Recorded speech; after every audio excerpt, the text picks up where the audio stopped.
নামাজ, রোজা, দান। দেখেন, নামাজ, রোজা, দানের চেয়েও বড় কোনো শ্রেষ্ঠ ইবাদতের কথা আমি কি তোমাদের বলবো না?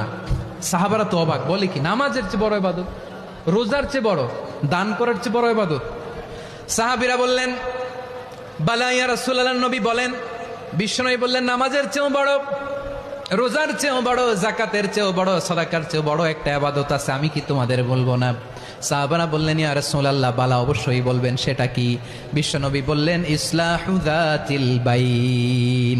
দুইজন যখন ঝগড়া লেগেছে, তোমার দুই ভাই যখন ঝগড়া লেগেছে, এই দুইজনের মধ্যে বিরোধ মিটিয়ে মীমাংসা করে দেয়া হচ্ছে সবচাইতে সেরা কাজ। দুইজন ঝগড়া লাগছে, ইসলাহু যাতিল বাইন, দুইজনের মধ্যে মিলিয়ে দেয়া, এটা নামাজ, রোজা, সাদাকার চেয়ে বেশি সওয়াব। সুবহানাল্লাহ, এত আসতে, হ্যাঁ?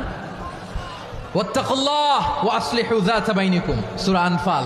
আল্লাহ বলেন, আল্লাহরে ভয় করো, ঝগড়া লাগলে মজা নিও না, ওয়াত্তাকুল্লাহ, আল্লাহরে ভয় করো, ফাসলিহু যাতা বাইনিকুম, মিলিয়ে দিও। তাহলে আমরা মিলায়ে দিব, রাজি আছেন তো? তাহলে আমরা এক উম্মাহ, এক উৎস থেকে এসেছি, এক দেহ, এক প্রাণ। আমাদের